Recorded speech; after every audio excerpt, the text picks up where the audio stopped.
कुछ खबरें खेल के मैदान से। पाकिस्तान सुपर लीग सीजन 10 के 10वें मैच में इस्लामाबाद यूनाइटेड ने कराची किंग्स को 6 विकेटों से हरा दिया।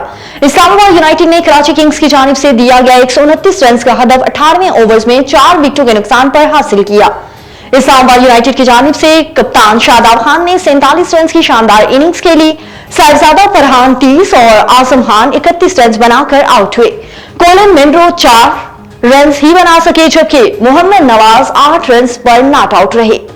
कराची किंग्स की जानिब से हसन अली ने 2 जबकि अब्बास अफरीदी और मोहम्मद नबी ने एक खिलाड़ी को आउट किया। पाकिस्तान सुपर लीग PSL के leading wicket taker bowler Hasan Ali को गैर मुल्की प्रेजेंटर ईरान हालिन ने जोकर करार दे दिया।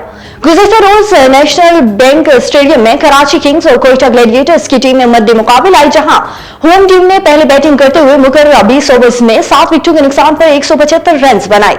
हदफ के ताक़ुब में कोयटा ग्लैडिएटर्स की टीम महज 119 रन बनाकर पवेलियन लौट गई। यूं कराची किंग्स ने मैच 67 रन से जीत लिया था। ODI हाल में होने वाली डेरा चार जीप रैली नादिर मैक्सी ने जीत ली। 3 रोजा डेरा चार जीप रैली दिलचस्प मुकाबले के बाद इख्तिताम पजीर हुई। रैली में प्रीपेड A कैटेगरी में नादिर मैक्सी की पहली पोजीशन रही। नादिर मैक्सी ने 59 किलोमीटर का फासला 44 मिनट 18 सेकंड में मुकम्मल किया। प्रीपेड B कैटेगरी में गौहर खान की पहली पोजीशन रही। प्रीपेड C कैटेगरी में दीवार मजारी की पहली पोजीशन और प्रीपेड D कैटेगरी में शकील अहमद की पहली पोजीशन आई।